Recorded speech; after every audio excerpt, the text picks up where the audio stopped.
So, tell me a little bit about the nonprofit that you started Yeah. called Feeding Villagers? Yeah. Feeding Villages. Correct. Okay. Feeding Villages. So we started in November of 2018 as a tribute to my mom and her family.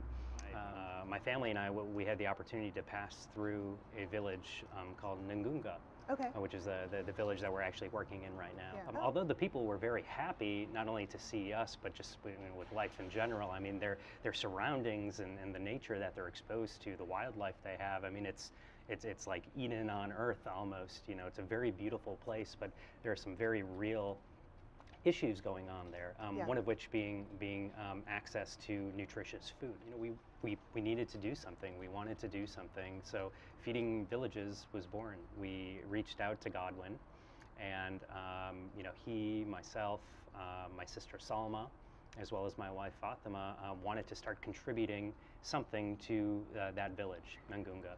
Cool. So we decided that we would start to distribute food assistance kits to vulnerable populations within the village. Right. You know, with the food kits that we've been putting together, which consists of fortified rice, consists of beans, right, rich in protein, of peanuts as well. Awesome. We also donate powdered milk to Oh. pregnant mothers as well as young That's children. And we recently started incorporating eggs into Okay. the diet. You know, we want to be mindful of the culture and the people there. We want to be Sure. mindful of what they eat. We've conducted a few different surveys trying to get a better sense of what they eat currently. What we found out was that their diets are pretty stagnant. It's comprised of cassava and a banana, and that's Okay. pretty much it. So the statistic out there is that 1 out of every 3 children in Uganda has stunted growth. Sure. Right, and that's associated with a variety of other issues, such as a less likelihood of getting out of poverty, more difficulties when it comes to education, securing a steady income later on in life. So Right, stunted yeah. growth really has an impact with generations further on down the line. Good effects. Right now, we are all self-funding this, as well as friends and family who have generously contributed. I see. So we're really thankful for their support and really fortunate to have them helping us. But in Right. order for us to scale this and grow this, our plan within the next 3 months is to attain a 501c3. A few funders and backers who would allow us to scale this and grow it so we can provide food not only to Yes.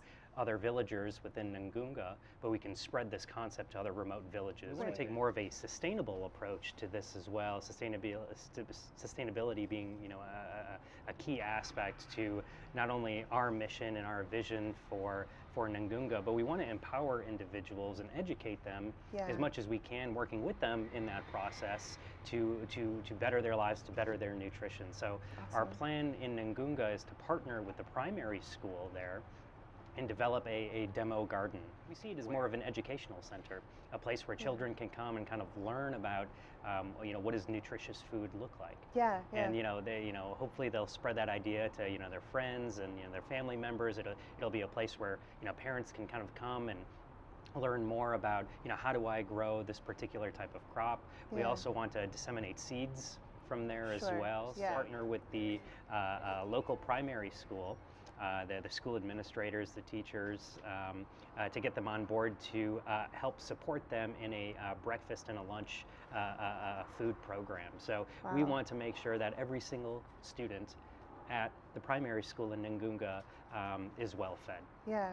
And after conducting several interviews with the villagers in town, we found out that the kids, they show up to school with empty bellies. Yeah. So they don't have breakfast and they don't have lunch provided to them at school. So how can we expect young children to pay attention in school? Yeah. You can start something, you can kind of contribute, whether it's reaching back to your history, your mom, your dad, where they grew up, whatever it is, experiences that you have in your life. Whatever it is, seize the moment. Take the opportunity to see other people and see how they live and Yeah. where you can sort of contribute and kind of make their lives better. It's a really important thing considering where we live and how we live. I feel fortunate to be who I am, and Yeah. pretty great to have the things I have. Why not contribute my skills, my time, my effort, my energy to something like this? Definitely. We Yeah. feel connected to Uganda, and I think that's a big reason why we're doing this work. We feel connected with who our mother is. This is Yeah. a part of our identity now. Of course. So I want others to see that we do exist, but you also have the power to do something great in this world.